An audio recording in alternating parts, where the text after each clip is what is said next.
That's enough for me. Okay. All right. Welcome, everyone. My name is Christine Sepalak. I'm a student at the Hertie School of Governance in Berlin, Germany. I organize a student community called the Work, Economy, and Social Policy Club, or the WESP Club. We are focused on social issues, which intersect with many other things, including sustainability. So we are very, very, very honored to be hosting this event. Yes, so I will hand the mic to our co-organizer, which is the Sustainability Club at the Hertie School, before we introduce our guest and get started with our conversation on ESG in Latin America. Thanks. Thanks, Christine. Well, my name is Victor Horato. I'm a second-year student at the Hertie School and also one of the organizers of the Hertie Sustainability Club. We develop a lot of activities inside the Hertie community. We also have a presence in the sustainability related bodies, including a committee that creates the guidelines for a green campus and other sustainability related issues. So we are very happy to be helping to organize this event today. And without more, I would like to leave the stage for Sergio.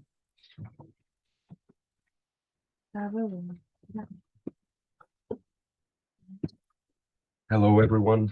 Thank you for joining this super interesting event. We are delighted to have Dr. Rodolfo Lacy Tamayo in here to look at his perspective for the environmental, social, and governance factors, ESG, and their implications in Latin America. So right now, I will just give a brief introduction. The ESG refers to environmental, social, and governance factors that are used to evaluate the sustainability and ethical impact of an investment in a company that's growing in the region in Latin America. ESG are particularly relevant to the region because of their significant natural resources. As you may know, the Latin American region holds 40% of the world's biodiversity, and we're going to face very, very hard challenges for the region in the next years in matters of financial flows and in order to protect our biodiversity. So we are delighted to have Dr. Rodolfo Lacy, as I mentioned. Rodolfo Lacy is an environmental engineer and civil servant of Mexico. Since April 2002, he was appointed as a Special Envoy on Climate Matters to the UN and as Director for Climate Action and Environment for Latin America at OECD. Before that, he was Undersecretary of Planning and Environmental Policy at the Ministry of Environment in Mexico, and also Director of the Environment Directorate at the OECD previously. So we are delighted to have his inputs and his perspective on what are the challenges and how to implement better the ESG factors. Without further ado, Rodolfo, the floor is yours. Welcome. Thank you very much, Sergio.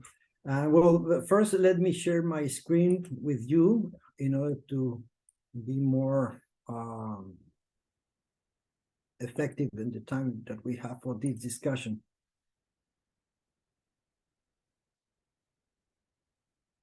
Okay. So, well, again, thank you very much, Sergio, for your kind introduction, and good afternoon, everyone. It is my pleasure to be here with you, thanks to the Hertie School and its sustainability group to talk about a fundamental topic on climate change. Let me move faster. ESG investing, as Sergio was explaining, has become a leading form of sustainable finance and has shifted from early stages of development toward a mainstream finance in a number of OECD jurisdictions and in many Latin American countries now. With the help and initiatives of the United Nations and several multilateral development banks, the finance industry has made meaningful improvements in ESG ratings over the past 8 years. And it is true that today it is impossible to finance a project in many regions without compliance to ESG practices. That is the case in Europe, for example, or in North America, but not now in Latin America and the Caribbean region. But the pandemic and its economic crisis, exacerbated by the Ukrainian war, is tempering the momentum created for ESG investment by the perception that financial return is a sacrifice for a focus on environmental values. This is the dilemma that many investors, financial institutions, and even governments in the LAC region are facing. We have to remember that investors are judged and compensated on returns. So in the ever-changing LAC region, ESG management can be seen as synonymous with risk management. We also need to consider that the ESG financial ecosystem consists of a number of different and diverse market participants who are all involved in the development and assessment of ESG information, ratings, indices, approaches, and products. They compete with each other, and they are independent actors, mainly delivering on voluntary basis. The first set of actors include the issuers of capital instruments such as governments, businesses, and financial institutions that issue debt and equity in financial markets. Each of these issuers are increasingly providing non-financial information and environmental, social, and governance issues. Secondly, there are providers, typically third parties, of ESG rating and ESG indices. ESG rating providers, for example, include firms that provide sustainability metrics and information supported by a qualitative and quantitative assessment of the non-financial disclosure by issuers. Some of these rating providers also develop ESG indices. There are, I was showing more than 600 different raters. Based on ESG ratings that are aligned with various ESG investment approaches and strategies, the companies are guided for their sustainability pathways. Thirdly, these outputs are then used by asset managers that employ ESG approaches to develop ESG influence investment portfolios and funds. Asset managers may include institutional investors that are asset owners, or funds that are in turn distributed to institutional and retail investors. Data in the whole system is not yet reliable. This is part of the topics that we will be discussing today, and benefits take time to materialize and can vary depending on the region. Let me start talking about this elephant in the ESG room today, because 2022 and 2023, this year, have been years of ups and downs for ESG that are creating uncertainty and dilemmas as corporations and governments in the LAC region try to make long-term climate finance commitments. For example, Tesla CEO Elon Musk last year called ESG a scam that has been weaponized by funny social justice warriors. His criticism that in fact summarized conservative voices against climate change policy came shortly after Tesla got kicked out of the Standard & Poor's 500 ESG index. But the IDB announced for the Latin American region an ESG bond campaign in July. Larry Fink made a heated defense with BlackRock revenues figures demonstrating ESG advantages. This year, the IDB sent an action message in LAC region in favor of the ESG bonds, but a few days ago, the US Senate overturns a new bill proposed by Biden's administration to promote ESG investments. A Labor Department rule making it easier for fund managers to consider ESG issues for investment and shareholder rights decisions. I had been using USA and Latin American examples, but regarding materiality issues, let me move a little bit to Germany, where many of you are in this discussion. Let's start with the DWS Case, a strong German asset management company. In brief, the former ESG chief, Desiree Fixler, said the company falsely claimed in its 2020 annual report that 459 billion euros, more than half of the company's asset total, was ESG integrated. DWS denied wrongdoing, but nonetheless changed its ESG qualifying criteria such that 115 billion in assets to receive the ESG label at the end in the company's 2021 annual report. Of course, Fixler was fired in March 2021, but she sued DSW for unfair dismissal, losing her case in Germany, but winning in the US. At the end, officials from the German financial regulator, BaFin, participated in a May raid of DWS Frankfurt offices in connection with the greenwashing allegations. Those allegations prompted the asset management firm CEO to resign. In the words of Desiree Fixler, the impactful message to financial corporate executives was, don't cheat. Integrity really matters. And based on the DSW case and other documented experiences to combat greenwashing, the UN Secretary General Antonio Guterres created a high-level expert group on the net zero emissions commitments of non-state entities, because ESG is mainly applied by non-state entities.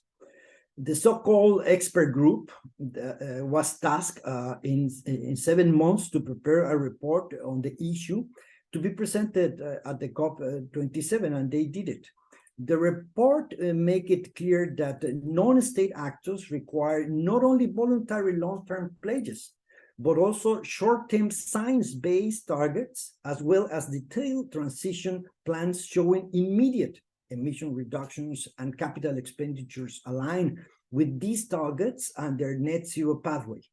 The expert group said that to prevent dishonest climate accounting and other actions designed to circumvent the need for deep decarbonization, non-state actors must report publicly on their progress with verified information that can be compared with peers.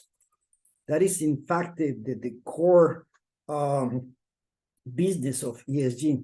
Among different statements and proposals, the report mentioned also that non-state actors cannot buy cheap credits that often lack integrity, instead of immediately cutting their own emissions across their value chain. They also suggest that to effectively tackle greenwashing and ensure a level playing field, non-state actors need to move from voluntary initiatives to regulated requirements for net zero. Nevertheless, 2 months ago, Decide, a German weekly, published a revealing investigation about the forest materiality of the values used in ESG reports.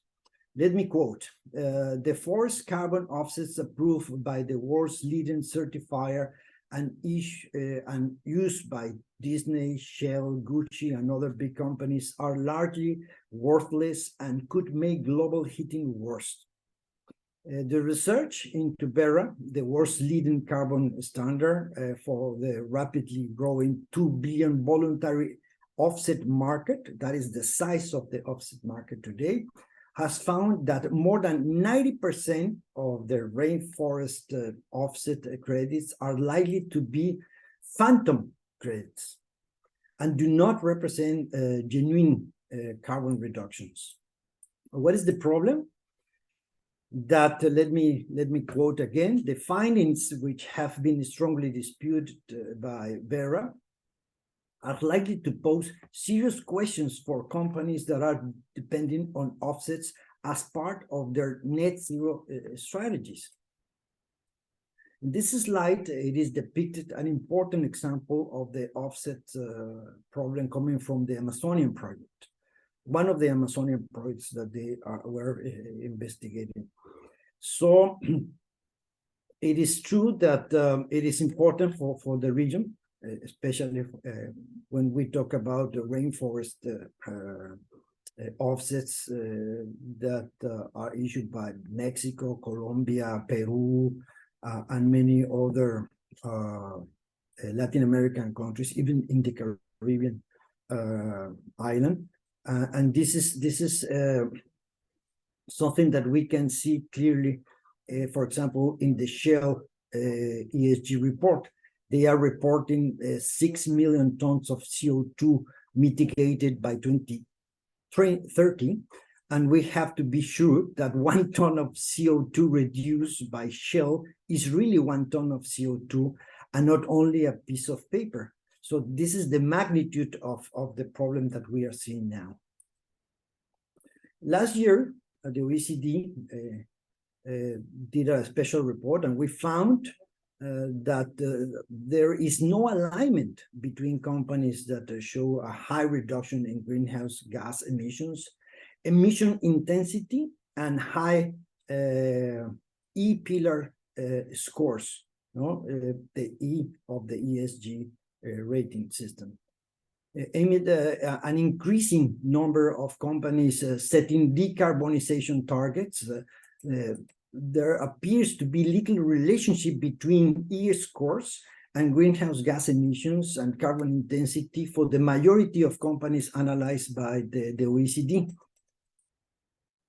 The lack of alignment between outright greenhouse gas emissions and emissions intensity could suggest that firms' disclosure of plans to reduce emissions played a significant and positive role in determining their E-pillar scores rather than their current level of emissions. However, when assessing the 3-year change in emission intensity, you can see the dots in the slide representing more than 2,500 companies.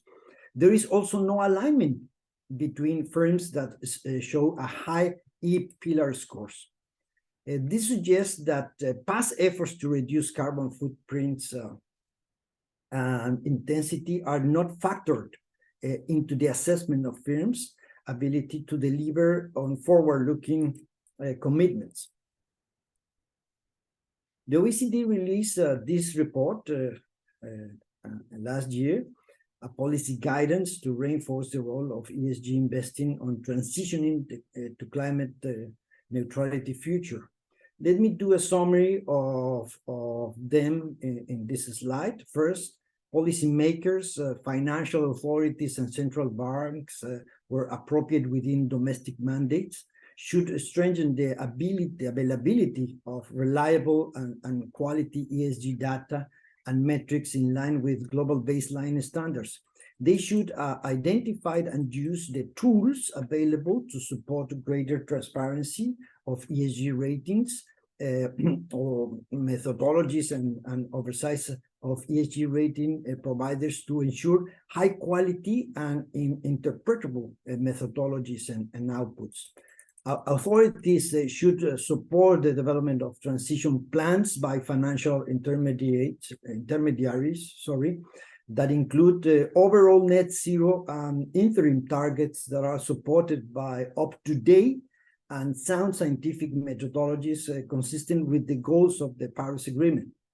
We think that all actors should collaborate within international fora to share good practices and continually strengthen the appropriate use of net zero strategies and associated tools for financial firms who have made voluntary net zero commitments. From a global perspective, aligning and increasing financial flows with low emission, resilient development pathways is now more critical than ever.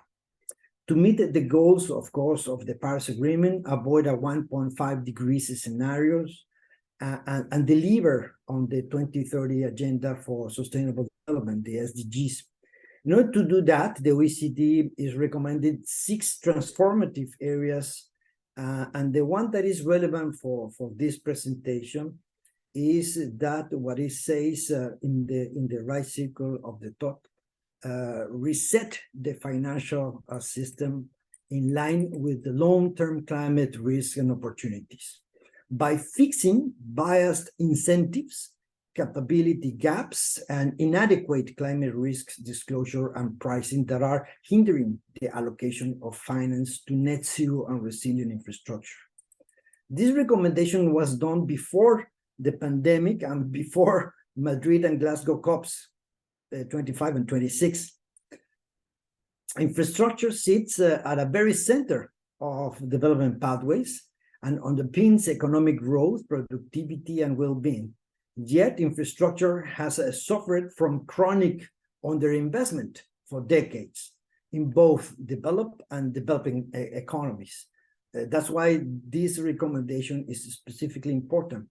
The OECD estimates that $6.9 trillion a year is required up to 2030 to meet climate and development objectives.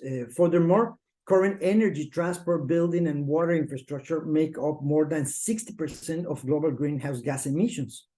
An unprecedented transformation of existing infrastructure system is needed to really achieve the world's climate and development objectives. Aligning financial flows with low emission resilient development pathways is now more critical than ever to meet the goals of the Paris Agreement, as I was saying. So both the trillions are not even remotely mobilized. The Climate Policy Initiative is tracking global climate finance for several years. In its latest report, the total climate finance increased over the last decade, reaching $632 billion, as you can see in the slide. However, with this, we cannot limit global warming to 1.5 degrees. According with the Climate Policy Initiative, climate finance must increase by at least 590%. They are taking about 4.35 trillion annually by 2030 to meet climate objectives. In Glasgow, I did this summary of the main outcomes. The UK government made a call to the entire financial system, which attended the meeting chaired by Mark Carney, the former Bank of England governor, and Mike Bloomberg, the billionaire. The Glasgow Financial Alliance for Net Zero, GFANZ, announced that their 130 trillion US of assets will be available to support the transition to net zero by 2050. 130 trillion. So finally, we are talking about the trillions. So the Coalition on Climate Resilient Investments, which focuses on better pricing physical climate risks, has expanded its membership to include organizations with $20 trillion of assets under management. And well, this graph is a little bit complex. Later, we will share with Sergio the presentation in the Hertie School, and you will be able, of course, to go to the details. But let me remember that the OECD is tracking the money since the Paris Agreement, and the first global commitment to climate finance made in 2009 at the field, in this field, sorry, in COP 15 in Copenhagen. The donors, the developed countries, made this pledge. Well, this pledge is still pending. The commitment to mobilize $1 billion each year is fundamental in the current implementation phase of the Paris Agreement.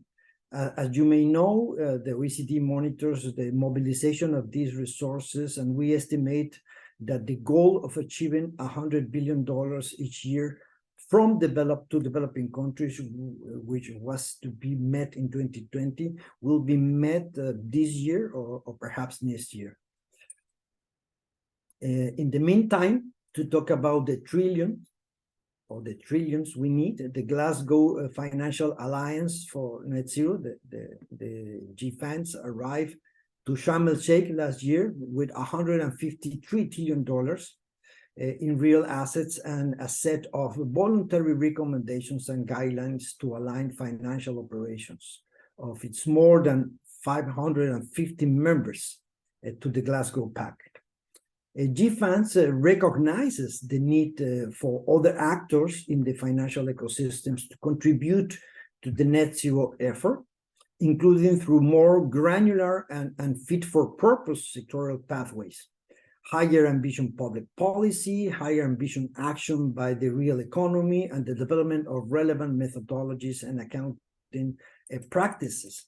We started to talk seriously about the trillions in Sharm el-Sheikh, but not in the Global Environmental Facility or the Green Climate Funds or the Adaptation Fund that are the means of implementation of the Paris Agreement. We are talking about the trillions in the private financial sector.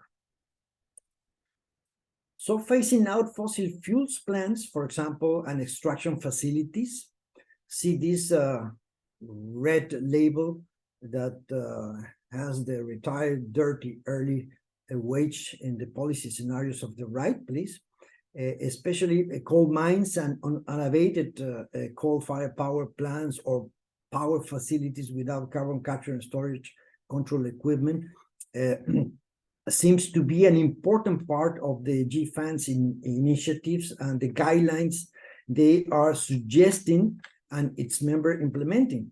That's the meaning of the Make It Dirty Cleaner wage. So this is an important and relevant effort to do internationally, especially in the Latin American countries that are oil and gas states. I'm showing here this complex and unreadable summary of the recommendations made by the GFANZ to financial institutions, just to show that they are including all greenhouse gases and the necessary removals in the climate neutrality equation, like industrial carbon capture and storage, a technology needed in hard to abate industries as iron and steel or cement plants. This is a discussion I really love to have because this slide shows the relevance of all greenhouse gases, especially short-lived climate forces as methane, nitrous oxide, black carbon, and many of them, of course, never mentioned in the climate negotiations or even in the climate NDCs. These greenhouse gases and particulates are more relevant in climate policies this decade than CO2 due its immediate toxicity and climate effects, and should be included in ESG metrics and reports.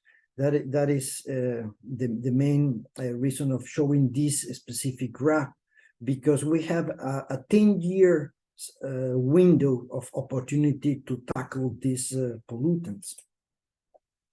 During Sharm el-Sheikh negotiations, parties included the metrics update and the methane issues in the COP27 decisions. It was the first time that short-lived climate pollutants were included during the negotiations. I made this summary to look in just one slide, the main outcomes from the COP27. Let me attract your attention to the numbers, and you can add the pledge donations in golden color and see not the billions or trillions needed to avoid a planetary climate crisis, but only the few millions committed in Egypt. That is the main challenge that we are facing when we talk about climate finance. In the table, we only have millions of dollars in the implementation, financial implementation means of the Paris Agreement or the UNFCCC.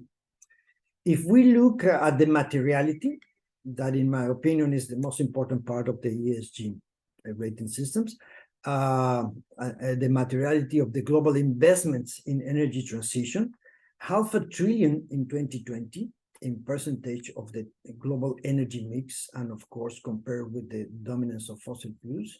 And you can figure out the magnitude of the change we are aiming for in both the Paris Agreement and the Glasgow Climate Pact. This is the possible trend to net zero, you know, in the global energy mix. And well, we can discuss about the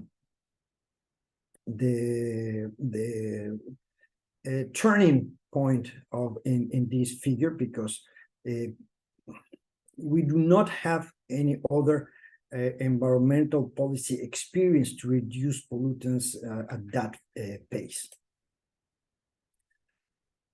The real problem we are facing with the oil and gas industry, that is the core of the problem in the climate change, is that, well, they are investing and surpassing the budget they're supposed to have in order to avoid a 1.5 degrees scenario in the planet. So it implies, if we are serious in the commitments we have in our NDCs, that we have to leave almost 40% of developed reserves of fossil fuels unextracted. That means that we are in this transition period when we have to stop extracting fossil fuels, but also in reduce the investment and not invest more in projects that are approved by oil and gas companies and by governments. The other part of the coin is the subsidies and the financing they are receiving in the oil and gas. Due to the economic crisis derived from the pandemic, the unjust war in Ukraine, and the shortage of fossil fuels in Europe, the oil and gas companies received this year, or last year, sorry, in 2022, more subsidies and more investments and more policy support. For them, we are talking about the trillions, but not for the climate policies and actions. Using a sectorial approach, let me give you just one example. You know that oil and gas companies have recently been under pressure to shift toward more sustainable business models, at least before the Ukraine conflict, as investors are increasingly preferring to reduce their exposure to climate change, which increases the risk of stranded assets. We developed this graph for illustration purposes to analyze the 8 E-scoring companies and show that none of them has emissions in line with scenarios in the medium term, 2030. Similarly, only one company shows a carbon performance in line with the 1.5 degree scenario by 2050. So this is really a problem. While some oil companies are setting long-term targets for decarbonization and investing in R&D and renewable energy assets, this seems not to be captured by greenhouse gas emission reduction expectations. These results will seem to be in line with the current valuations of oil and gas companies, which remain closely correlated with oil prices and have little relationship with the level of emission intensity.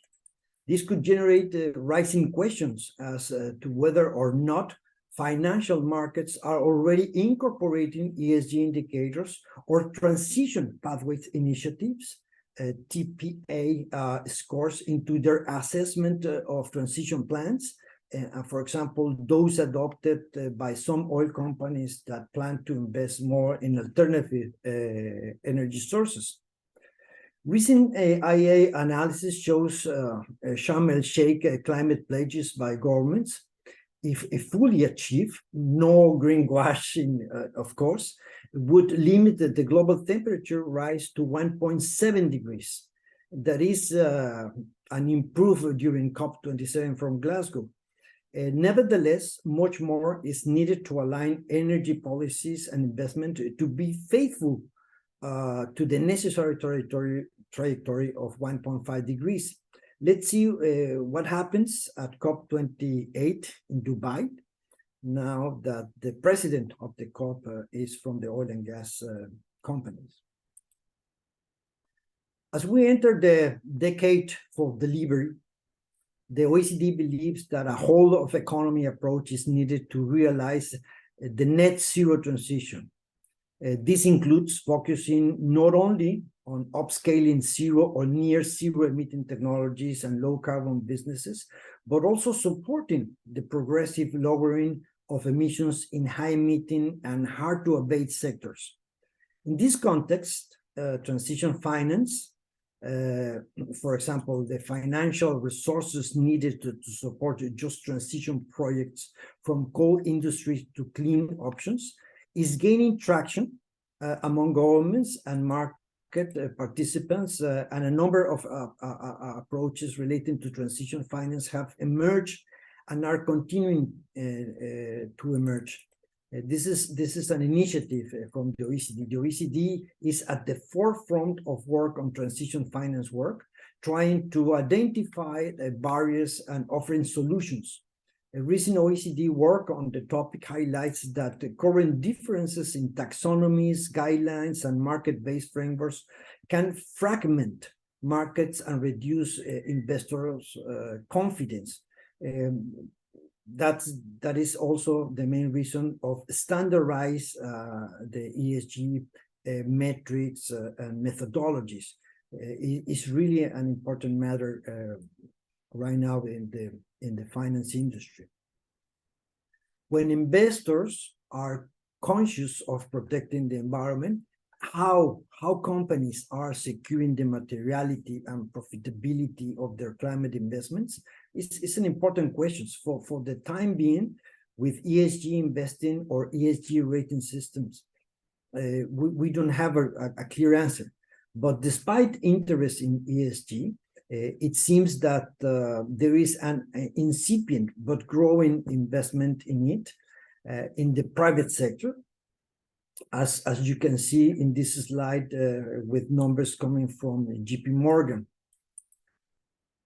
Also from JP Morgan, it is clear in this other slide that companies are moving faster to green and sustainable financial instruments, mainly in Europe and North America. And we are expecting the same movement in Latin America. You can see here the situation of Latin America. The Research and Analysis Division of the Economist Group launched an ESG risk rating report in April last year, and we can observe low and moderate risk in Latin America and Caribbean countries, in comparison, of course, with Africa and Asia that are more risky. Finally, I would like to highlight the new policy considerations for ESG ratings that are important in climate transitions to net zero futures. We launched this report. You can see the cover of the report in this slide. And well, we have to really reinforce the disclosure-based metrics and incentivize companies to move beyond binary metrics, which tends to focus on the act of disclosure, toward scale-based metrics that assess quality of metrics and alignment with sustainability goals and long-term value. The further stringent TCFD disclosure practices to improve granularity, reliability, and consistency of metrics, new metrics with respect to climate metrics, targets, and climate transition plans are important. Building on progress, 5 policy considerations from the 2021 TCFD proposed guidance on climate-related metrics, targets and transition plans. Regulatory authorities should consider mandatory climate-related financial disclosures to support greater data reliability for scope 1, 2, and 3 emissions and emissions intensity. You can see here the main recommendations from the OECD. I will not go in detail to everyone, but of course we can discuss now about all these elements that I am putting in the table for your considerations and discussions. Thank you. Thank you very much.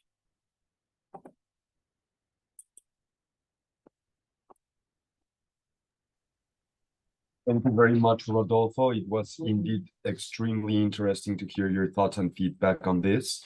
We do have we do have some questions from the floor.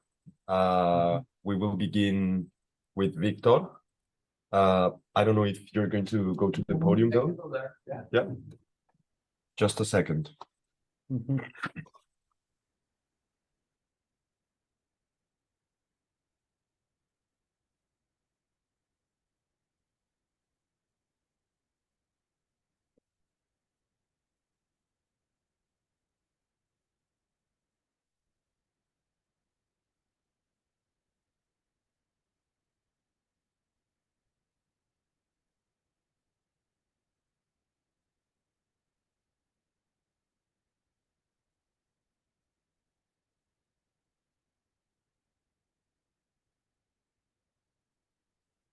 Can you hear Victor? No, I cannot hear him. Okay, I can go there as well. Yeah, I think it might be best. Okay. I'll try to speak very loud. Okay.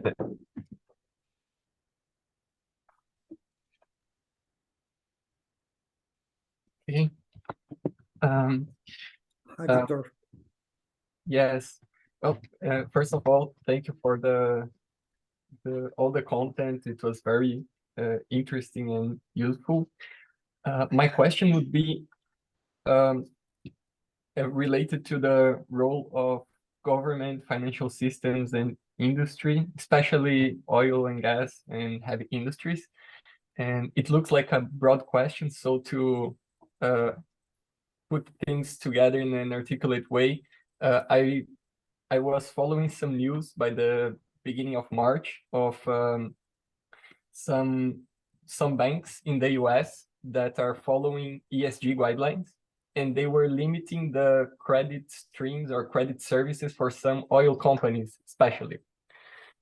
And those companies then talked to the politicians, especially in the beginning in the state of Texas, and the state started to divest some assets from the banks.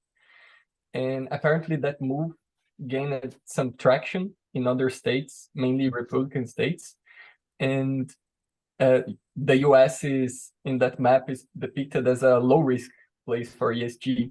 So in this context, merging government, financial systems, and industry, do you think that this move can spread into Latin America, or is it just an isolated or politicized case?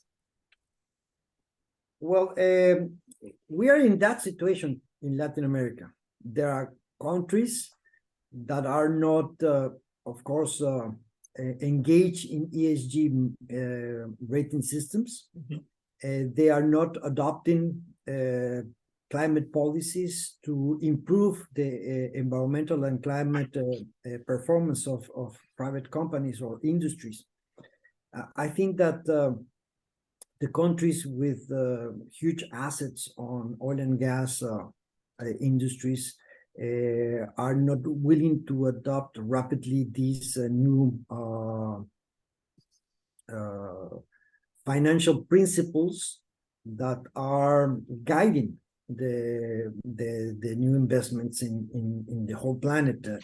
But I'm pretty sure that very soon many actors in the financial systems will force a little bit the behavior change in oil and in the industry in general, but specifically in the oil and gas industries in Latin America.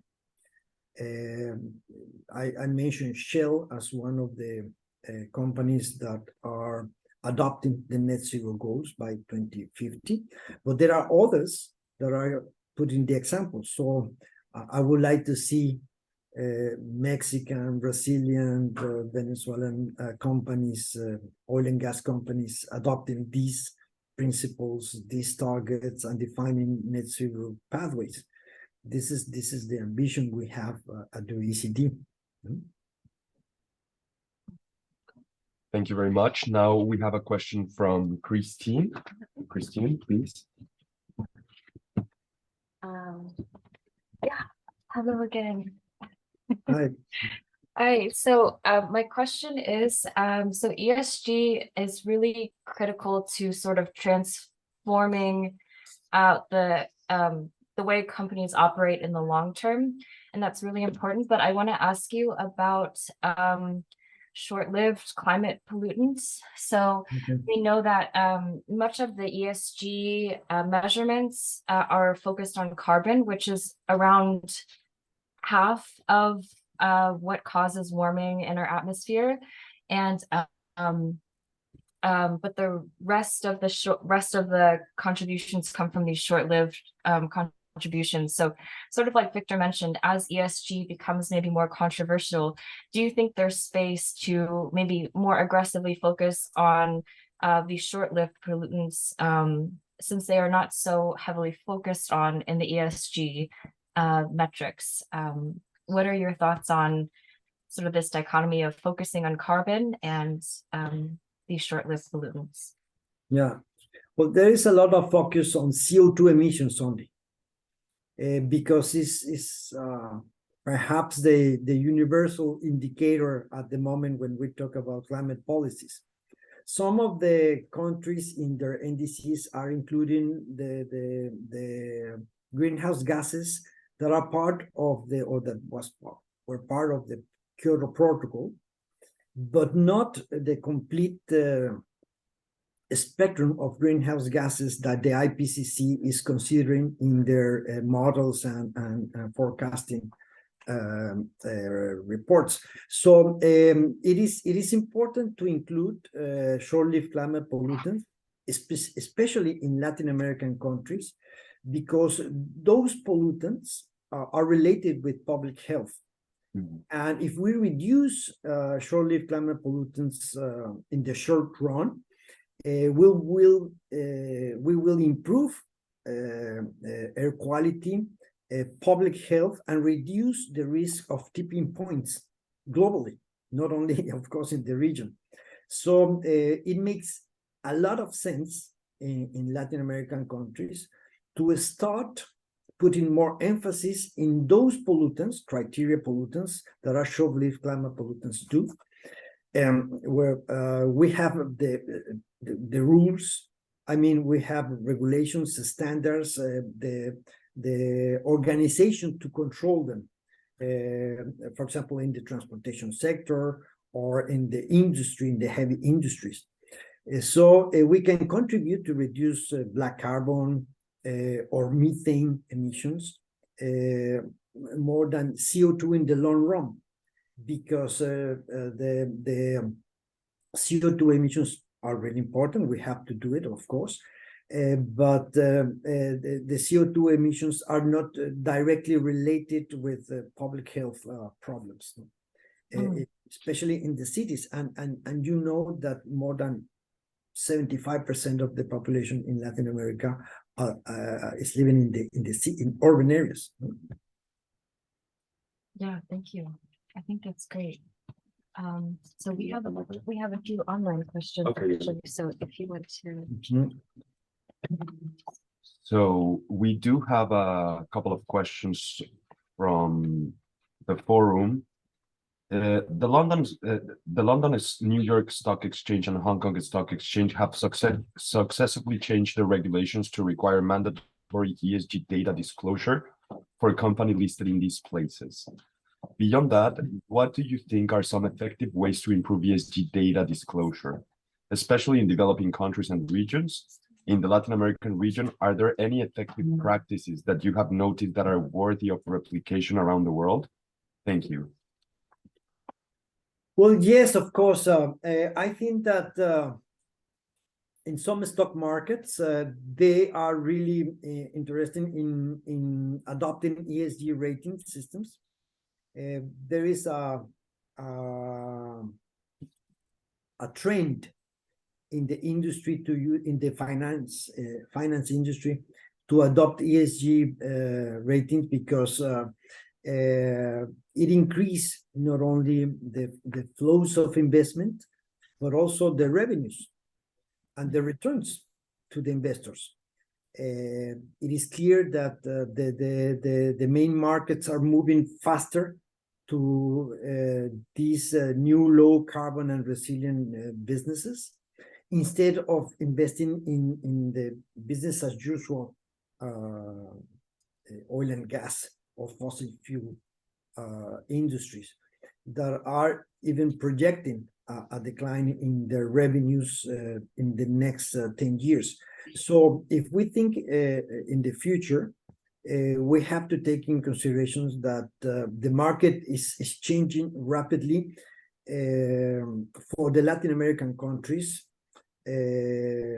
because their partners, our partners in the planet, are also changing the way they are doing businesses, or they are improving their climate policies. And one of the examples is the European region, that are thinking, well, they approve in the European Commission the development and implementation of a carbon border adjustment. That means that there will be barriers to trade assets with a high carbon footprints. So it is good for us to move in that direction, to lower our carbon footprint, but also to prove it with the consistent methodologies and peer reviews. And ESG is the big opportunity we have. And that's why many companies are requesting that in each investment, in each project they have in Latin America. And the stock market and the financial authorities are helping on that. Of course, as I was explaining in my presentation, we need to move from the voluntary approaches to the regulatory approaches in order to ensure that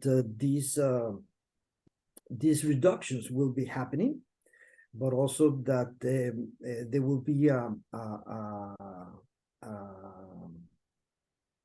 fair and just transition to a sustainable future for all stakeholders. No, that is in my opinion the most important part.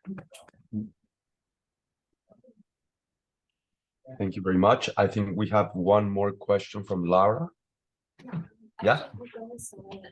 Yeah, in person, Okay, and yes. then back to Laura. So if you want to ask, and then we'll just go back and forth. So. I just speak, right? Yeah. Good. Hi, Rodolfo. Thank you so much for the interesting presentation. My name is Laura, and I work for the independent climate change think tank E3G. My question goes, so right now we know that the summation of the NDCs do not really amount to 1.5 degrees. And even with the commitments of the private sector, we would arrive at somewhere between 1.6 to 1.8.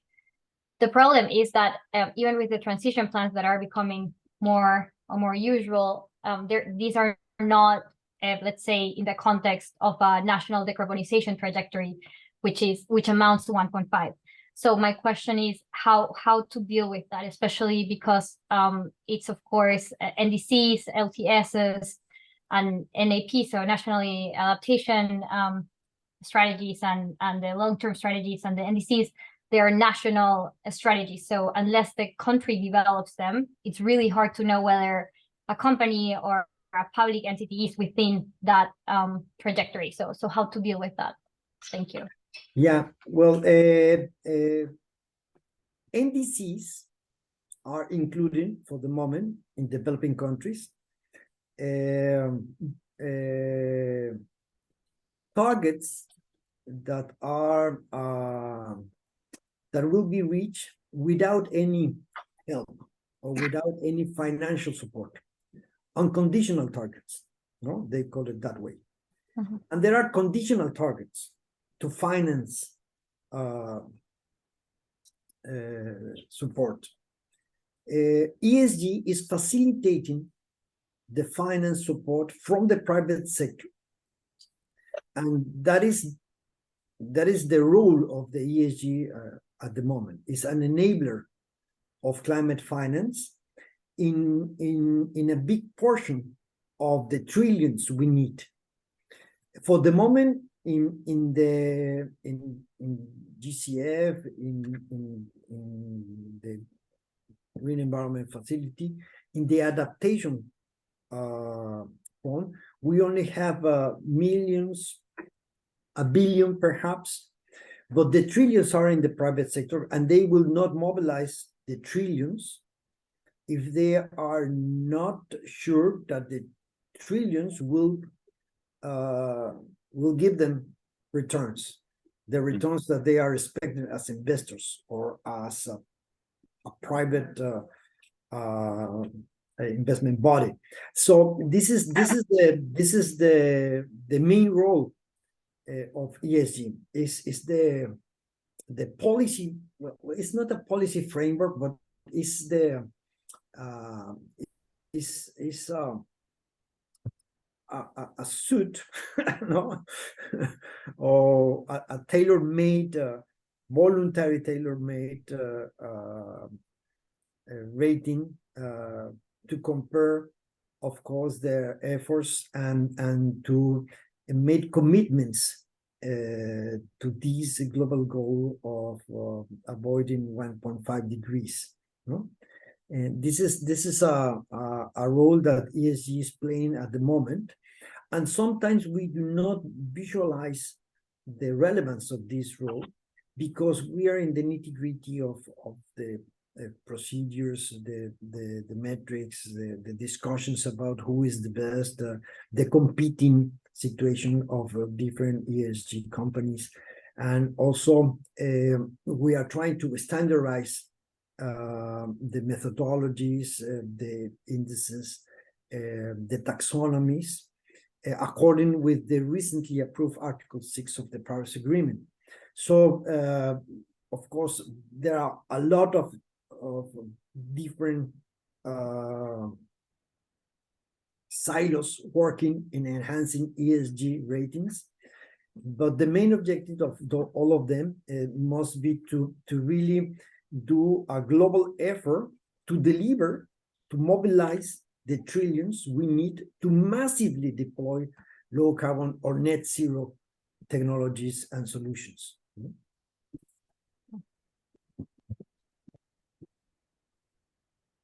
Thank you very much. We have two more questions. I know we're already on the time, but if you do not have any inconvenience, I will just pass the word. Yeah, and we can finish a little bit later. We have Rata here.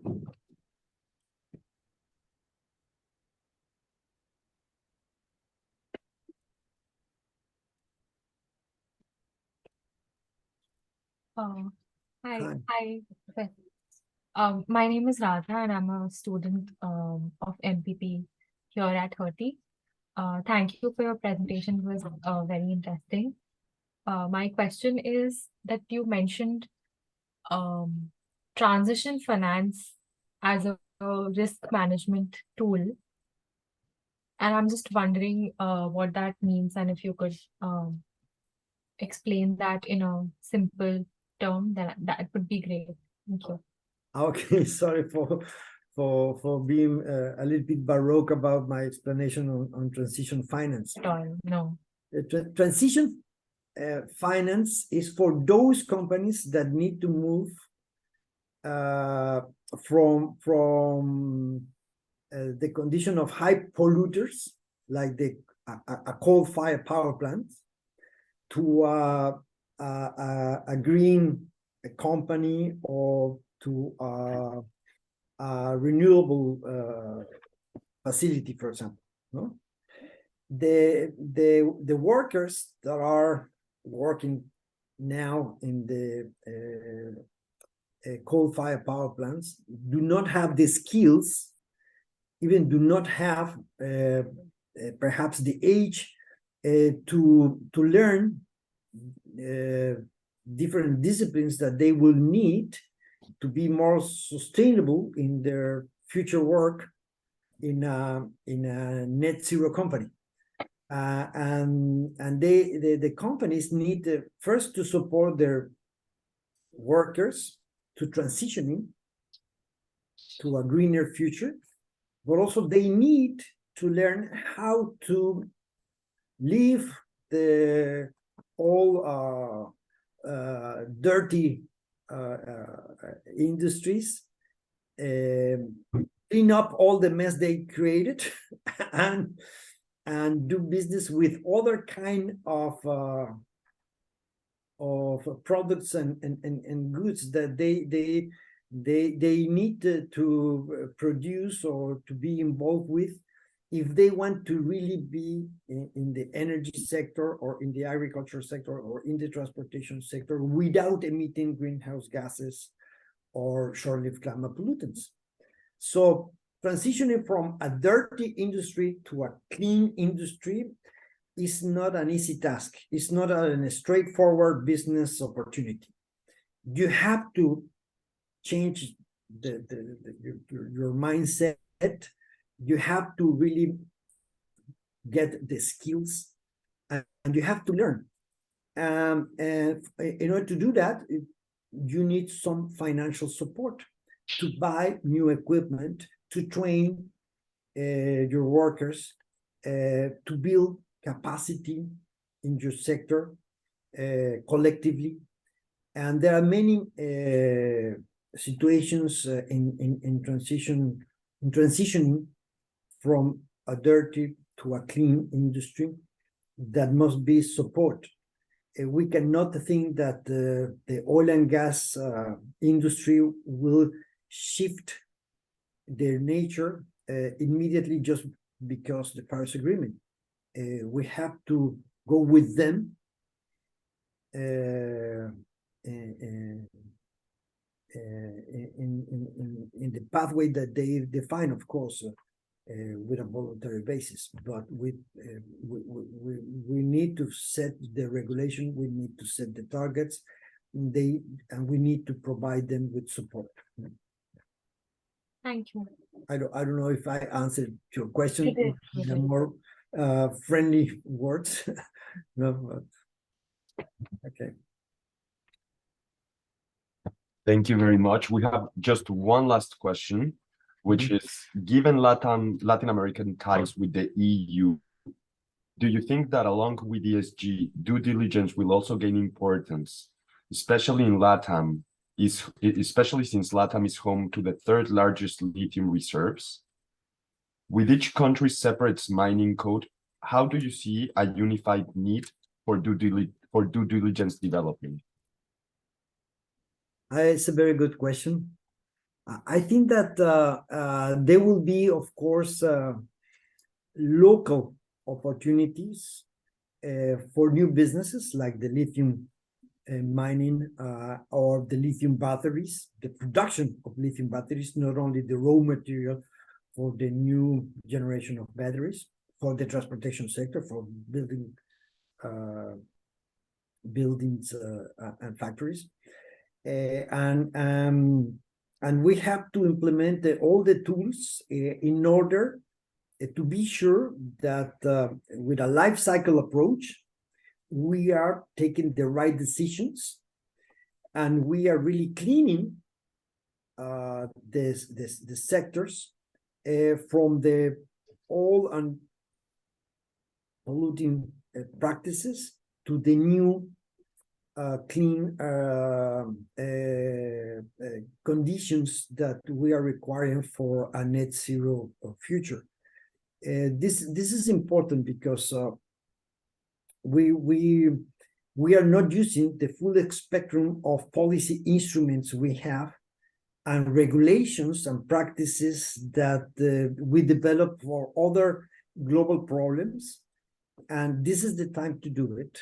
And this is the time to really do, for example, not only environmental impact assessments or due diligence, but strategic environmental analysis. We have to increase the use of climate risk assessments and implement new policies in the circular economy, or following or trying to implement the circular economy paradigm. And there are many dimensions in the climate policy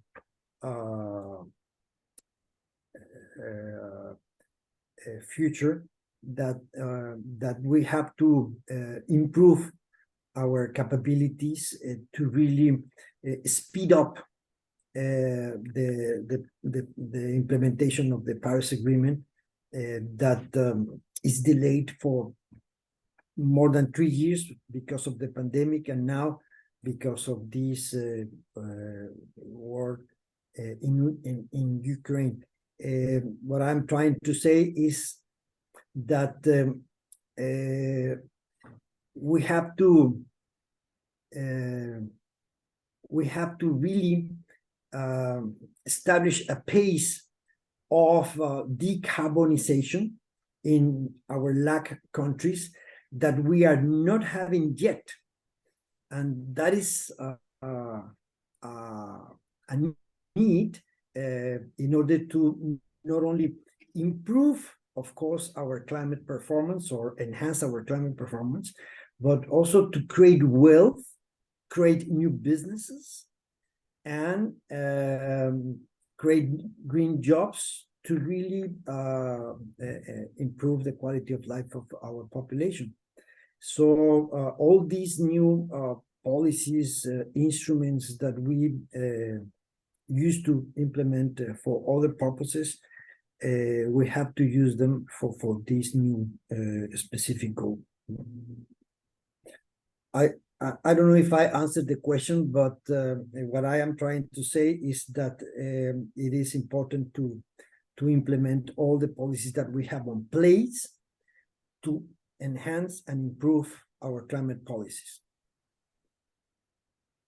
Yes, I think you did answer the question, Rodolfo. Thank you very much.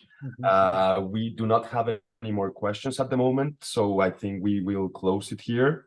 I just want to thank all the attendants, either in presence and virtually as well, and of course yourself for your time and this very, very interesting and fruitful discussion. So thank you very much. We will continue in touch, and to everyone, we also recorded this, so we will upload it so anyone can see it at any point. Okay. Thank you very much. No, thank you very much, Sergio. I was very happy to be here. And well, you are finishing your master and PhD degrees, so congratulations. And also, I really wish you a very happy afternoon in Berlin. No? Thank you, Doctor. We will for sure continue in touch, and we will continue expanding our discussions on these important matters. Okay, thank you very much. Bye-bye. Bye-bye.